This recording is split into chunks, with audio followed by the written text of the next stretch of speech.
Morning guys! Ito na yung ating almusal, tanghalian na ulam. So, yan.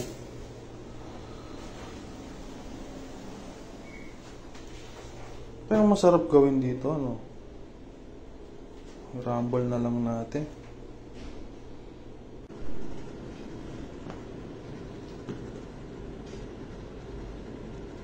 Itlog na pula with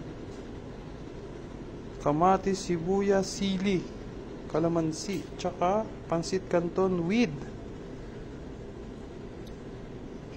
century tuna. Pwede na, pang-almusal. Kumain lang ng tama ayon sa iyong sikmura.